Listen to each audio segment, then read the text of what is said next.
నమస్తే, welcome to special drive. YCP అధినేత జగన్కు మరో బిగ్ షాక్ తగిలింది. ఇప్పటికే చాలామంది కీలక నేతలు ఆ పార్టీని వీడగా ఇప్పుడు ఆ వరుసలో మరికొంతమంది సిద్ధంగా ఉన్నారు. తాజాగా విశాఖపట్నంలో ముఖ్య నేత, మాజీ మంత్రిగాను పనిచేసిన అవంతి శ్రీనివాస్ జగన్కు ఝలకిచ్చారు.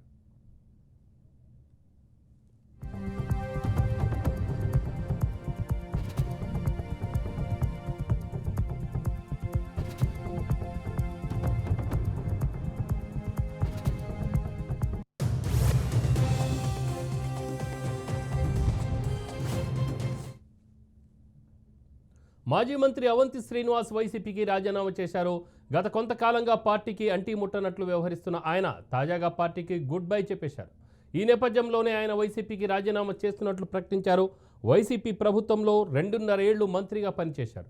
పార్టీలో కీలక నేతగా ఉన్నారు. ప్రస్తుతం ఏపీలో వైసీపీకి భవిష్యత్ కనిపించదని, ఆ దృష్ట్యా ఆ పార్టీని వీడటమే తన పొలిటికల్ కెరీర్కు శ్రేయస్కరమని అవంతి భావించినట్లుగా తెలిసింది. వైసీపీ అధిష్టానం కూడా అవంతికి సరైన ప్రాధాన్యత ఇవ్వడం లేదనే వాదన బలంగా ఉంది. ఈ క్రమంలోనే ఆయన రాజీనామా చేసినట్లుగా తెలిసింది.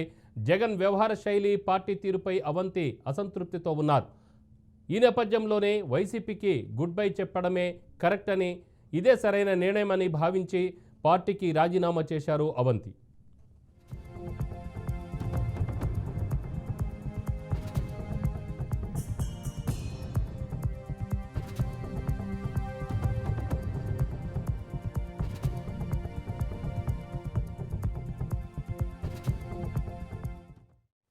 మనం చూసాం సోషల్ మీడియా, వాడెవడో ఒకటి ఏదో పని చేసిన దానికి పవన్ కళ్యాణ్ గారు దానికి నేను కోపం వచ్చి అని చెప్తాం.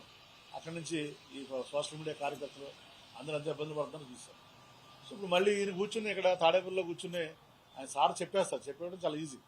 మీరు కలెక్టరేట్కి వెళ్ళండి, ధర్నా చేయండి, గొడవ చేయండి.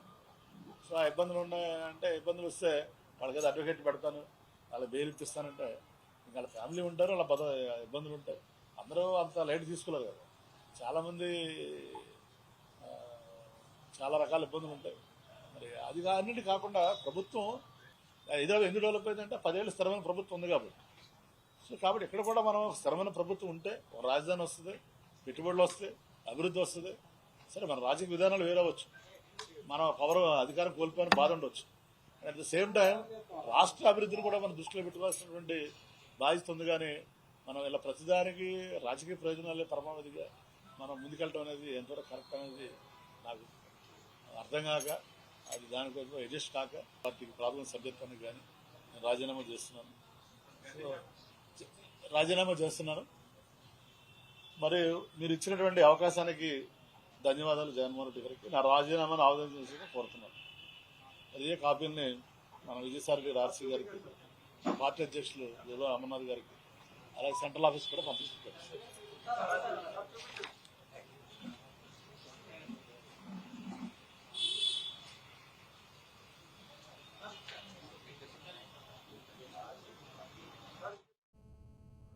మాజీ మంత్రి అవంతి శ్రీనివాస్ ఇంతకు ముందు తెలుగుదేశం పార్టీలో ఉన్నారు. 2019 ఎన్నికల సమయంలో అవంతి వైసీపీలో చేరారు.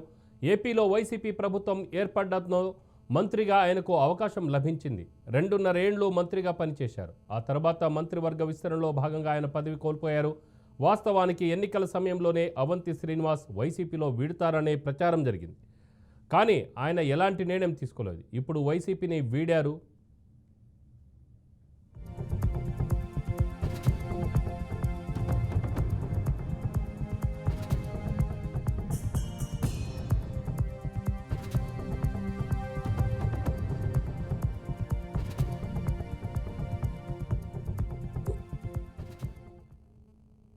అవంతి శ్రీనివాస్ చేరబోయే పార్టీపై అందరిలోనూ ఆసక్తి నెలకొంది.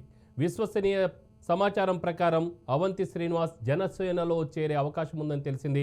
జనసేన అధినేత పవన్ కళ్యాణ్తో కూడా ఆయనకు సన్నిహిత సంబంధాలున్నాయి. ఎందుకంటే పవన్ అన్న చిరంజీవి పెట్టిన ప్రజారాజ్యం పార్టీ తరఫున పోటీ చేసి గెలుపొందారు.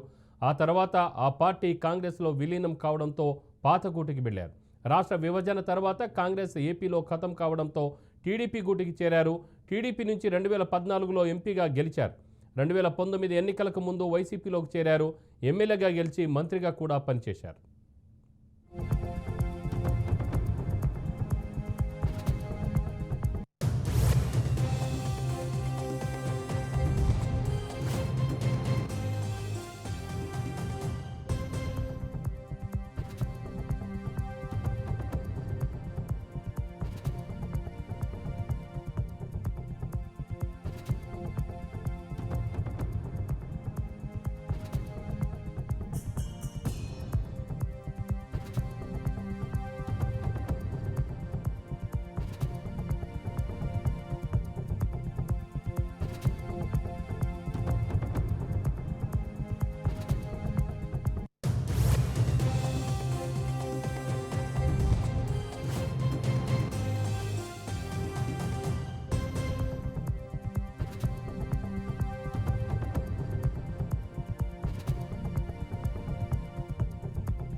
వైసీపీ అధినేత జగన్కు మరో బిగ్ షాక్ తగిలింది.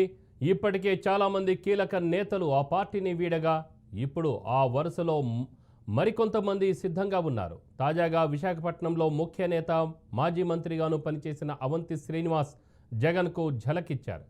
మాజీ మంత్రి అవంతి శ్రీనివాస్ వైసీపీకి రాజీనామా చేశారు. గత కొంతకాలంగా పార్టీకి అంటీ ముట్టనట్లు వ్యవహరిస్తున్న ఆయన తాజాగా పార్టీకి గుడ్ బై చెప్పారు. ఈ నేపథ్యంలోనే ఆయన వైసీపీకి రాజీనామా చేస్తున్నట్లు ప్రకటించారు. వైసీపీ ప్రభుత్వంలో 2.5 ఏళ్లు మంత్రిగా పనిచేశారు. పార్టీలో కీలక నేతగా ఉన్నారు.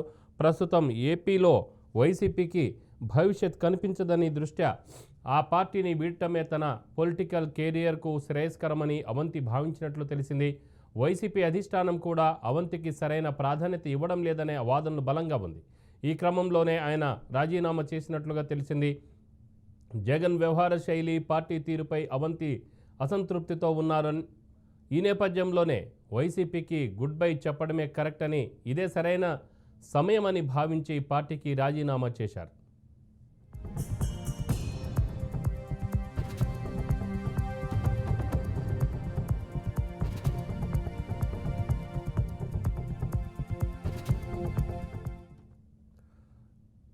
ఇదే విషయంపై మరింత సమాచారం మా ప్రతినిధి శ్రీనివాస్ అందిస్తారు. శ్రీనివాస్, ఎందుకు ఒక్కొక్కళ్ళు ఇప్పుడు వైసీపీని వీడి మరి ఏ పార్టీకి అయితే పిలుపు వచ్చిందో లేదో తెలియదు, కానీ మొత్తానికైతే వైసీపీని మాత్రం వీడుతున్నారు. పరిస్థితి ఎందుకు అలా ఏర్పడింది?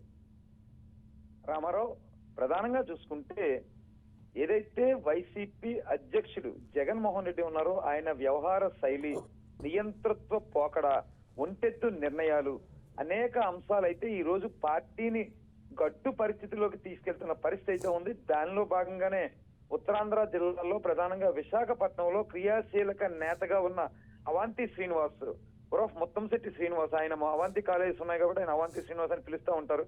ఆ ముత్తంశెట్టి శ్రీనివాస్ పూర్తిగా తన పార్టీకి, పార్టీ సభ్యత్వానికి, భీమిలి ఇన్ఛార్జ్ పదవికి అన్నింటికీ కూడా రాజీనామా చేసినట్టుగా కూడా మీడియా సమావేశం పెట్టి మనకు తెలియజేసిన పరిస్థితి అయితే ఉంది. భవిష్యత్తు కార్యాచరణ త్వరలోనే ప్రకటిస్తానని కూడా చెప్పారు. ప్రస్తుతం అయితే తన వ్యక్తిగత కారణాలతోనే రాజీనామా చేస్తున్నాను, నేను ఎలాంటి విమర్శలు కూడా ఎవరి మీద చేయదలుచుకోలేదు. అయితే కేవలం కుటుంబానికి 5 ఏళ్ల పాటు దూరంగా ఉన్నాను కాబట్టి కుటుంబ వ్యవహారాలు, తన యొక్క వ్యాపార వ్యవహారాలు చూసుకునేందుకు కొంతకాలం ఉంటాను. అతి త్వరలోనే తన నూతన రాజకీయ అరంగేట్రం, ఎక్కడికి వెళ్తాను, ఏ పార్టీలో చేరతాం అనేది కూడా తెలియజేస్తానని చెప్పి ఆయన చెప్పడం జరిగింది. గడిచిన 5 ఏళ్ల కాలంలో భీమిలి నియోజకవర్గంలో పార్టీ పటిష్టత కోసం ఏ చెబితే ఆ కార్యక్రమాలు, గడప గడపకు కార్యక్రమమా, లేదంటే సిద్ధం సభలకు జనాల తరలింప, లేదంటే జగన్మోహన్ రెడ్డి చెప్పినట్టు ఏమేమి చెప్పాలో అన్నింటికీ కూడా చేస్తూ ప్రజల వద్దకు వెళ్ళినప్పటికీ కూడా తీర్పు వ్యతిరేకంగా వచ్చింది. దానికి కారణం జగన్మోహన్ రెడ్డి మాత్రమే. ఏ నియోజకవర్గంలోని ఏ ఎమ్మెల్యే కూడా కాదు, ఏ అభ్యర్థి కూడా కాదు. జగన్మోహన్ రెడ్డి నిర్ణయాలే ఇంత దారుణంగా కూడా ఓడించే ప్రజల తీర్పుని శిరసావించాలి కాబట్టి ఖచ్చితంగా నేను రాజీనామా చేస్తా ఉన్నాను. అదే విధంగా చూసుకుంటే కూటమి ప్రభుత్వం ఏర్పడి కొద్ది నెలలే అవస్తుంది, కనీసం సంవత్సర కాలమైన టైం ఇవ్వాలి. ఏదైనా ప్రభుత్వం ఏర్పడిన తర్వాత సంవత్సరం తర్వాత ఆచరణయోగ్యంగా వాళ్ళు చెప్పిన హామీలు అమలు చేయకపోతే అప్పుడు ప్రశ్నించాలి తప్ప ఎప్పటి నుంచే ధర్నా చేయండి, రాస్తారోకలు చేయండి, నిరసనలు తెలియజేయండి అని పిలుపునిస్తుంటే, ఆదేశాల మేరకు ఆయన తాడేపల్లిలో ఉండి పిలుపునిస్తూ ఉంటే ఆయన ఆదేశాల మేరకు పనిచేస్తున్న కార్యకర్తలు అయితే క్షేత్రస్థాయిలో నలిగిపోతున్నారు, తీవ్ర ఇబ్బందులు పడుతున్నారు, పోలీస్ కేసులు ఎదుర్కోవాల్సి వస్తుంది, చాలా అంటే ఆర్థిక పరమైన నష్టాల్లో ఉన్నారు. వీటన్నిటికీ ఆయన కావాలంటే లీగల్ టీం ఏర్పాటు చేస్తానంటున్నారు, కానీ ఆ లీగల్ టీం అనేది సామాన్య కార్యకర్త వరకు చేరదు. ఈ లోపు కుటుంబాలు నలిగిపోతున్నాయి కాబట్టి దాన్ని కూడా ఆలోచించకుండా కేవలం ఒంటెద్దు పోగడతో ప్రశ్నించండి, వ్యతిరేకించండి అంటే రాష్ట్ర ఖజానా తెలుసు, రాష్ట్ర పరిస్థితి తెలుసు, ఇవన్నీ తెలుసు కూడా ప్రశ్నించమని, వ్యతిరేకించమని ధర్నాలు చేయమండం ఎంతవరకు సమంజసం కూడా మీడియా ముఖంగా కూడా ఆయన జగన్మోహన్ రెడ్డిని ప్రశ్నించిన పరిస్థితి అయితే ఉంది. ప్రస్తుతం అయితే ఆయన చెప్పిన మాటల ప్రకారం మనం ఆలోచిస్తే కనుక పూర్తిగా జగన్మోహన్ రెడ్డి విధానాలను వ్యతిరేకించి మాత్రమే బయటకు వచ్చారని మనం చెప్పుకోవచ్చు. దీంతో పాటు కూడా చూసుకుంటే గండి శ్రీనివాస్ ఎవరైతే గతంలో భీమవరం ఎమ్మెల్యేగా పనిచేశారో ఆయన కూడా పార్టీ సభ్యత్వానికి, పార్టీకి రాజీనామా చేసినట్టు కూడా తెలియవస్తా ఉంది. అదేవిధంగా చూసుకుంటే ఎలక్షన్లు అయిన తర్వాత చాలా మంది వాళ్ళ పదవులకు కూడా మోపిదేవి వెంకటరమణ లాంటి వాళ్ళు అయితే తన రాజ్యసభ పదవిని కూడా రాజీనామా చేసి బయటకు వచ్చిన పరిస్థితి. చాలా ఆర్ కృష్ణయ్య, ఆయనకి రాజ్యసభ ఇచ్చినా సరే ఆయన కూడా బీసీ నేతగా ఉండి వదిలేసి పూర్తిగా బీజేపీలోకి వెళ్ళి మళ్ళీ ఆయనకి రాజ్యసభలో అకామిడేట్ చేస్తున్న పరిస్థితి. బేదా మస్తాన్ రావు, ఆయన కూడా కొంతకాలం ఇక్కడ పనిచేశారు, మరలా ఇప్పుడు ఆ రాజ్యసభ సభ్యత్వానికి అన్ని రాజీనామా చేసి టీడీపీలోకి వెళ్తే టీడీపీలో అకామిడేట్ చేసిన పరిస్థితి అయితే ఉంది. అదే విధంగా చూసుకుంటే చాలా మంది ఆళ్ల నాని అప్పట్లో మంత్రిగా పనిచేశారు, వైద్య ఆరోగ్య శాఖ మంత్రిగా, ఆయన కూడా పూర్తిగా కూడా బయటికి రాజీనామా చేసి వచ్చిన పరిస్థితి. ఇలా అనేక మందిని చూసుకుంటే సామినేని ఉదయభాను, ఆయన జగ్గేపేట నుంచి వైసీపీ తరఫున పోటీ చేసి ఓడిపోయారు. ఆయన అనంతరం కూడా జనసేన అధినేత పవన్ కళ్యాణ్ కలిసి అక్కడ చేరడానికి, అలాగే బాలినేని శ్రీనివాస్ పూర్తిగా వైసీపీలో క్రియాశీలక నేతగా మంత్రిగా జగన్ కి బంధువుగా ఉన్నారు, ఆయన కూడా రాజీనామా చేసి పూర్తిగా ఇటు జనసేన వైపు తొంగి చూశారు. ఇలా బీజేపీనా జనసేన టీడీపీనా ఏ కూటమి పార్టీలోనూ చేరుతున్నారు తప్ప వైసీపీని అయితే వీడుతున్న పరిస్థితి. వాటికి వ్యక్తిగత కారణాలు కొన్ని అయితే అప్పుల్లో చేసిన తప్పిదాలు, జగన్మోహన్ రెడ్డి టైంలో ఎలాంటి అరాచకాలు జరిగినాయి, ఎలాంటి నియంత్రిత పోకడతో జైల్లో వేశారు, కూటమి వ్యక్తుల్ని ఎలా ఇబ్బంది పెట్టారు, కూటమి నాయకులను ఎలాంటి చిత్రహింసలు పెట్టారు, అవేవనే వీళ్ళకి రిఫ్లెక్ట్ అవుతాయనే భయం, అలాగే ఆస్తులు కాపాడుకునే విధానం, అలాగే వాళ్ళ ఉనికి కోల్పోతున్నాం. మరో 5 ఏళ్ల పాటు ఇంకా వైసీపీలోనే కొనసాగితే ప్రజల్లో ఉండే ఉనికిని కోల్పోతాం, రాజకీయంగా కూడా తెరమరుగు అయిపోతాం, మనకి హస్తమించే సమయమే, జనం తిరగబడతా ఉన్నారు, పార్టీని మూసేసుకునే పరిస్థితి, కుటుంబంలో కలహాలు, ఇలా అనేక అంశాలు వాళ్ళు దృష్టిలో పెట్టుకునే పూర్తిగా కూడా ఇలాంటి నిర్ణయాలు తీసుకుని క్రియాశీలక నేతలందరూ బయటకు వస్తా ఉన్న పరిస్థితి అయితే ఉంది. ఇకపోతే అవంతి శ్రీనివాస్ వరకు తీసుకుంటే కనుక కొంత ఎవరి మీదైనా చిరాకు పడతారు, కోపపడతారు, అప్పటికప్పుడే గసురుతారు అనే చిన్న చిన్న అపవాదులు, అదే విధంగా నాయకత్వంలో ఉండేటప్పుడు నాయకుల్ని కలుపుకు పోరు అనే చిన్న చిన్న అపవాదులు తప్ప ఆయన ఏం అరాచకాలు, భూ కబ్జాలు చేశారు, తప్పుడు చేశారు, ఆక్రమణలు చేశారు, లంచాలు తీసుకున్నారు, ఇలాంటి ఏమీ ఆయన మీద ట్రాకర్ లేదు. కారణం ఏంటంటే ఆయన ప్రజారాజ్యం పార్టీలో స్టార్టింగ్ ఎమ్మెల్యేగా 2009లో ఆయన భీమిల నుంచి కంటెస్ట్ చేసి పోటీ చేసి గెలిచారు. తర్వాత కూడా టీడీపీలో జాయిన్ అయ్యి అనకాపల్లి ఎంపీగా కంటెస్ట్ చేసి పోటీ చేసి గెలిచారు. అలాగే వైసీపీలో జాయిన్ అయ్యి కూడా వైసీపీ నుంచి భీమిల నుంచి మరలా పోటీ చేసి గెలిచారు. అంటే ప్రజా ఆదరణ ఉంది, మంచి వ్యక్తి కాబట్టే ఎంత ఆదరణ, ఎంత పట్టం కట్టారు జనాలు అతనికని కూడా మనం అనుకోవచ్చు. ఈ నేపథ్యంలోనే అవంతి శ్రీనివాస్ తన క్రెడిబిలిటీ ఎక్కడ లాస్ అవుతాయి, ఎందుకంటే ఆయనకి 35 విద్యా సంస్థలు ఉన్నాయి. ఆయన పేరు మీద సుమారు ఒక 14, వాళ్ళ తమ్ముడు కృష్ణారావు పేరు మీద ఒక 14, వాళ్ళ సోదరి పేరు మీద 7, అంటే 2 తెలుగు రాష్ట్రాలు కలిపి 35 కళాశాలలు ఉన్నాయి వాళ్ళకి విద్యా సంస్థలు. వారి ద్వారా కూడా విద్యాలయాల ద్వారా పిల్లలు బయటకు వెళ్తూ ఉంటారు, ఉన్నత విద్యలు సాధించి ఉన్నతంగా ఉంటారు. అలాంటి వ్యక్తి నిర్ణయాలు ఎలా ఉండాలనే దాని మీద కూడా ఆయన పూర్తిగా ఆలోచించినట్టు మనం భావించవచ్చు. రామారావు శ్రీనివాస్, ఇప్పుడు అవంతి శ్రీనివాస్ చెప్పాలంటే ఆయన ఒక విద్యావేత్త, మాజీ ఎంపీ, 2-3 పార్టీలు మారిన ఒక నాయకుడు. ఇప్పుడు ఆయనకు చాలా విద్యా సంస్థలు ఉన్నాయి, వాటిని కాపాడుకోవడం కోసం కూడా వివిధ పార్టీలు మారుస్తూ ఉంటారు అని చెప్పేసి కూడా ఒక ఆరోపణ ఉంది. ఇది ఎంతవరకు నిజం? Obviously correct Ramarao. ఎందుకంటే ఇందాక మీడియా సమావేశంలో మనం ప్రశ్నించినప్పుడు కూడా డైరెక్ట్ గా నేనే ఆ ప్రశ్న అడిగాను. ఇలా పార్టీల మధ్య ఆయన ఏం చెప్పారంటే వ్యక్తిగత ఎజెండా కొంత ఉంటది, ప్రజల ఎజెండా కొంత ఉంటది.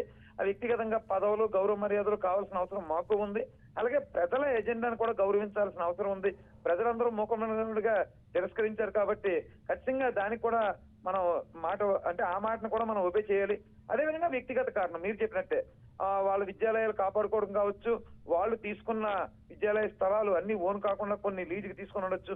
ఎందుకంటే వాళ్ళ కృష్ణారావు పేరు మీద భైరవ కొందరు సింహాచలం దగ్గర ఆయన యువరాజు గారు కలెక్టర్ గా ఉన్న టైంలో అప్పుడు టీడీపీ ప్రభుత్వంలో ఈయన ఉండగా కొంత భూమి అయితే అలాట్ చేశారు. అందులో ఒక అంతర్జాతీయ స్కూల్ పెడతామని చెప్పారు, నిబంధనలతో పాటు చేస్తామని చెప్పారు. అయితే అఫ్ కోర్స్ ఆ కృష్ణారావు గారు ఈవేళ కూడా జనసేనలోనే ఉన్నారు.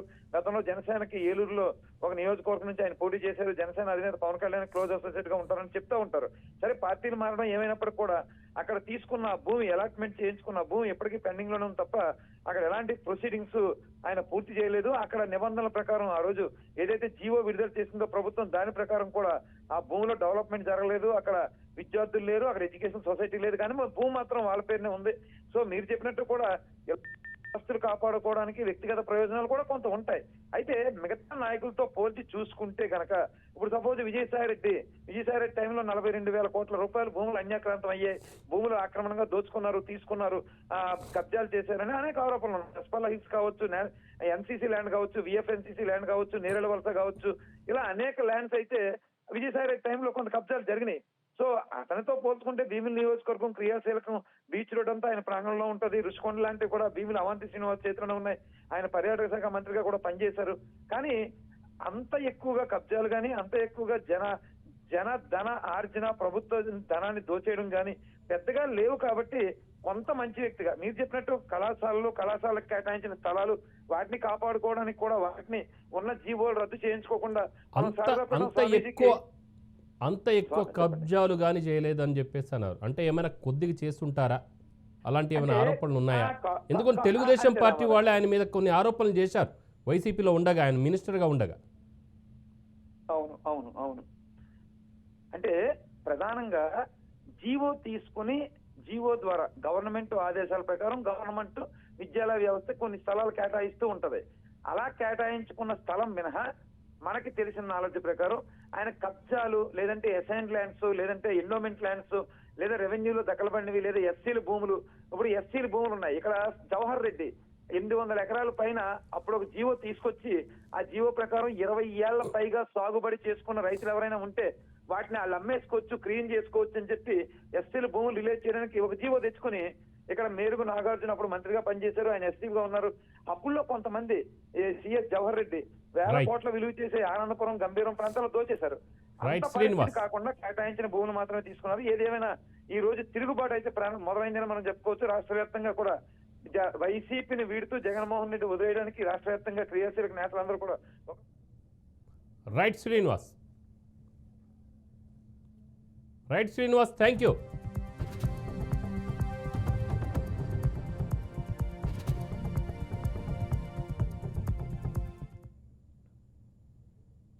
మాజీ మంత్రి అవంతి శ్రీనివాస్ ఇంతకుముందు తెలుగుదేశం పార్టీలో ఉన్నారు. 2019 ఎన్నికల సమయంలో అవంతి వైసీపీలో చేరారు. ఏపీలో వైసీపీ ప్రభుత్వం ఏర్పడడంతో మంత్రిగా ఆయనకు అవకాశం లభించింది. 2.5 ఏళ్లు మంత్రిగా పనిచేశారు. ఆ తర్వాత మంత్రివర్గ విస్తరణలో భాగంగా ఆయన పదవి కోల్పోయారు. వాస్తవానికి ఎన్నికల సమయంలోనే అవంతి శ్రీనివాస్ వైసీపీని వీడుతారనే ప్రచారం జరిగింది. కానీ ఆయన ఎలాంటి నిర్ణయం తీసుకోలేదు. ఇప్పుడు వైసీపీని మొత్తానికైతే వీడారు. ఇక దీనిపై మరింత సమాచారం మా ప్రతినిధి గోపీనాథ్ అందిస్తారు. గోపీనాథ్. రామారావు గారు, మొత్తం మీద అంటే ఇప్పటికే వైసీపీ అంటే అధికారం కోల్పోయిన తర్వాత ఈ 6 నెలల కాలంలోనే పెద్ద ఎత్తున వలసలు అనేది కూటమి ప్రభుత్వంలోకి, అదేవిధంగా కూటమి పార్టీలోకి వెళ్తున్న పరిస్థితి మనం చూస్తా ఉన్నాం. అయితే తాజాగా అవంతి శ్రీనివాస్ గతంలో ఆయన వైసీపీలో చాలా క్రియాశీలకంగా ఆయన కొనసాగారు. ఆ సందర్భంగా కూడా ఆయన మంత్రిగా పనిచేశారు. జగన్ కి అత్యంత సన్నిహితుగా కూడా ఆయన ఉండడం జరిగింది. మరి ఆ సందర్భంగా కొన్ని మార్పుల్లో భాగంగా ఆయనకి అంటే మంత్రి పదవి పోవడం, దాని తర్వాత అంచెలంచెలుగా సీటు కూడా లేకుండా మొన్న 2024 సంబంధించి లేకుండా నేపథ్యంలోనే ఆయన కాస్త రాజకీయాలకు దూరంగా ఉండడం జరిగింది. అయితే తాజాగా ఇప్పుడు ప్రస్తుతానికి ఆయన ఇవాళ వైసీపీ పార్టీకి అదేవిధంగానే పార్టీ సభ్యత్వానికి అన్ని కూడా రాజీనామా చేయడం జరిగింది ఇవాళ ఉదయం. ఆ సందర్భంగా చాలా క్రియాశీలకంగా ఆయన మాట్లాడడం జరిగింది. వైసీపీ పార్టీ పైన కావచ్చు, లేదంటే గత 5 సంవత్సరాల్లో అప్పట్లో జరిగినటువంటి విధి విధానాలు, లేదంటే భూముల కేటాయింపులు, లేదంటే రకరకాల అంశాలపైన ఆయన కేబినెట్ లో ఉన్న సమయంలో కూడా తీసుకున్న నిర్ణయాలు, అంటే వివాదమైన నిర్ణయాలను కూడా ఆ కేబినెట్ లో చర్చించే సమయంలో ఏకపక్షంగా జగన్మోహన్ రెడ్డి అప్పుడు నిర్ణయాలు తీసుకున్నారు అంటూ కూడా ఆయన రకరకాల కామెంట్స్ చేయడం జరిగింది. అదే వాటన్నిటిని దృష్టిలో పెట్టుకుని తాను కాస్త రాజకీయాలకు విరామం ఇస్తున్నాను. అయితే భవిష్యత్తులో మాత్రం ఏ విధంగా, ఎందుకంటే అంటే ఇప్పటికే అంటే ప్రధానంగా వైసీపీ నుంచి దూరం అవ్వడానికి గల కారణాలు కూడా మాటలు చెప్పడం జరిగింది. 5 నెలల కాలం కాలేదు, 6 నెలల కాలం కాలేదు ప్రభుత్వం ఏర్పాటయ్యి, కూటమి ప్రభుత్వం. అలాంటిది ఇవాళ ప్రభుత్వం పైన అంటే ఆరోపణలు చేయండి, లేదంటే ప్రభుత్వ విధానాలు నచ్చలేదంటే కూడా ప్రజల్లోకి పోయి తిరుగుబాటు చేయండి, ప్రజలను రకరకాలుగా అంటే రెచ్చగొట్టే మాటలు జగన్మోహన్ రెడ్డి గారు చెప్తున్నారు. మరి కనీసం 6 నెలలు అంటే 5 నెలల ఒక ప్రభుత్వం ఏర్పాటైతే ప్రజలు 5 సంవత్సరాల అవకాశం కల్పిస్తారు. మరి 5 సంవత్సరాలు కాదు, కనీసం సంవత్సరం 2 సంవత్సరాలైనా మనం కుటుంబ ప్రభుత్వానికి అధికారం ఇచ్చిన తర్వాత, అంటే అవకాశం ఇచ్చిన తర్వాత వాళ్ళు అంటే ఎన్నికల సందర్భంగా తీసుకున్న అంటే మేనిఫెస్టోలో పెట్టిన అంశాలు వాళ్ళు కన్నా అమలు చేయకపోతే అప్పుడు ప్రజల్లోకి వెళ్తే ప్రజలు యాక్సెప్ట్ చేస్తారు. 5 నెలలు 6 నెలల కాలంలోనే ఒకసారి ఈ రకంగా రోడ్లపైకి వెళ్తే ఖచ్చితంగా దాన్ని ప్రజలు కూడా తిరస్కరించే అవకాశం ఉంటుందంటూ కూడా చెప్తున్నప్పటికీ కూడా వైసీపీ అధినేత ఆయన వినడం లేదు. అందువల్లనే ఈ రకంగా నేను నిర్ణయం తీసుకోవడం జరిగిందంటూ కూడా ఆయన చెప్పడం జరిగింది. అయితే ఇందులో చాలా అంశాలు ఉన్నాయి. అయితే ఆయన గతంలో ప్రజారాజ్యంలో పార్టీలో పనిచేయడం జరిగింది. చిరంజీవి పార్టీ పెట్టిన సందర్భంగా. దాని తర్వాత తెలుగుదేశం పార్టీలో చేరారు. దాని తర్వాత 2019లో వైసీపీలో పార్టీలో చేరిన తర్వాత అక్కడ ఆయన గెలిచిన తర్వాత ఆయనకి మంత్రి పదవి కూడా రావడం జరిగింది. చాలా యాక్టివ్ గా ఉండడం జరిగింది. అయితే ఒక్కసారిగా పార్టీ మారడానికి గల కారణాలు ఒకసారి మనం తెలుసుకున్నట్లయితే కనుక ఇప్పటికే మనం చూస్తా ఉన్నాం గత 5-6 నెలల కాలంలో ఎంతో మంది వైసీపీలో గతంలో క్రియాశీలకంగా ఉన్నటువంటి నేతలంతా కూడా ఇవాళ పార్టీకి వైసీపీని రాజీనామా చేసి వైసీపీ నుంచి కూడా ఒకటి తెలుగుదేశం పార్టీలో చేరుతున్నారు, లేదంటే జనసేనలో చేరుతున్నారు, లేదంటే కొంతమంది బీజేపీలో చేరుతున్నారు. అయితే ఇందులో ఈయన మాత్రం ఇంకా కూడా క్లారిటీ ఇవ్వలేదు. కేవలం రాజకీయాలకు మాత్రమే దూరంగా ఉంటాను, భవిష్యత్తులో తన రాజకీయ భవిష్యత్తు ఏంటి అనే దానిపైన భవిష్యత్తులో అవకాశం బట్టి ప్రజల్లో ఉన్నటువంటి ప్రజలకు సంబంధించినటువంటి ఏ అవకాశం ఉన్నా కూడా సరే సహాయ సహకారాలు కొనసాగిస్తాను, కేవలం రాజకీయాలకు మాత్రమే దూరంగా ఉంటాను, కుటుంబానికి సంబంధించి ఎక్కువ సమయం గడపాల్సిన అవసరం ఉంది. గత 5 సంవత్సరాల నుంచి కూడా నేను కుటుంబ వ్యాపారాలు కానీ లేదంటే కుటుంబ పిల్లలకు సంబంధించినటువంటి వ్యక్తిగత జీవితంలో నేను దూరం అయ్యాను, వాటన్నిటి కూడా నేను ముందుకు తీసుకెళ్లాలనేటువంటి ఆలోచనతో ఉన్నట్లు కూడా ఆయన చెప్పడం జరిగింది. కానీ వస్తున్నటువంటి వార్తలు, వస్తున్నటువంటి ప్రచారం, ఆయన సన్నిహితులు వీళ్ళంతా గోపీనాథ్ కుటుంబ పార్టీల్లో ఆ 3 పార్టీల్లో ఒక పార్టీ గోపీనాథ్ మరో ఆరోపణ కూడా ఉంది. అంటే జగన్మోహన్ రెడ్డి ముందు ఎవరైనా ఒకవేళ అపవాదం పార్టీకి ఇబ్బంది కలిగించే చర్యలు చేసినా కూడా, అపవాదం ఏదైనా తీసుకొచ్చినా కూడా వాళ్ళని నిర్మోహమాటంగా పక్కన పెట్టేస్తారని కూడా ఒక వాదన ఉంది జగన్మోహన్ రెడ్డి విషయంలో. అంటే అవంతి శ్రీనివాస్ గారు గతంలో కొంతమంది మహిళలతో, కార్యకర్తలతో ఆయన సరసోక్తులు మాట్లాడుతూ కూడా ఆయన ఆడియో రిలీజ్ అయింది. మనమందరం అది విన్నాం, చూసాం కూడా. సో దాన్ని బట్టి ఆ రోజు నుంచి ఆయన్ని ప్రాధాన్యత ఇవ్వట్లేదు, పార్టీలో ఆయన దూరం పెట్టారనే మాట మాత్రం ఉంది. కేవలం ఆయన ఒక నాయకుడుగా మాత్రమే చూస్తున్నారు తప్ప కొంచెం దూరం పెట్టారనేది మాత్రం వాస్తవమే. దీన్ని మనం చూడలేమా? ఈ సాకుని వైసీపీ దీనివల్లే ఇతన్ని పక్కన పెట్టిందని మనం చూడలేమా? ఇంకొక ఇప్పుడు చెప్తున్న సాకులు ఏదైతే ఉన్నాయో, ప్రభుత్వానికి మనం సమయం ఇవ్వాలి, అది ఇస్తాం ఇది ఇస్తామని చెప్పేసి అంటున్నారు. అంటే మనిషికి 15,000, 18,000 ఈ విధంగా చెప్పుకుంటూ వచ్చింది. మరి అది ఇవ్వట్లేదు కాబట్టే కదా మరి ప్రతిపక్షం కూడా తన పాత్ర పోషిస్తుంది. మరి ఈయన మాజీ మంత్రి గారు అవంతి గారు చెప్తున్న మాటల్లో ఏ విధంగా మనం నమ్మజాలం? అలాగనే చూస్తే అదే మహిళలతో సరసోక్తల విషయంలో నిజం కాదా ఇది? మీరు అన్నట్టుగా వాస్తవమే. ఎందుకంటే వైసీపీ దూరంగా పెట్టడానికి, అవంతి శ్రీనివాసరావు వైసీపీ దూరం పెట్టడానికి అదొక కారణంగా చెప్పుకోవచ్చు. కానీ అదే వైసీపీలో ఉన్నటువంటి అగ్రనేతలు చాలా మంది కూడా క్రియాశీలకంగా ఉంటారు. అంటే ఎంపీలుగా ఉన్న వాళ్ళు, ఎమ్మెల్సీలుగా ఉన్న వాళ్ళు కూడా అలాంటి కార్యక్రమాల్లో మహిళలతో చాటింగ్ చేయడం, లేదంటే మహిళలతో లేదంటే రెడీ హ్యాండ్ గా దొరికిపోవడం, లేదంటే వాళ్ళకు బ్యూటీ వీడియోలు చూపిస్తూ కూడా ఆ వీడియోలన్నీ కూడా బయట పెట్టడం జరిగింది. ఇట్లా రకరకాల చాలా మంది ఆ సమయంలో చేయడం జరిగింది అలాంటి కార్యక్రమాలు. మరి వాళ్ళకందరికీ సపోర్ట్ చేసి, వాళ్ళకందరికీ పదవులు కొనసాగించి, వాళ్ళకందరికీ కూడా అత్యంత దగ్గరగా జగన్మోహన్ రెడ్డి ఆ సందర్భంగా కూడా పెట్టుకోవడం జరిగింది. దాని తర్వాత కూడా రైట్ గోపీనాథ్, థ్యాంక్ యూ.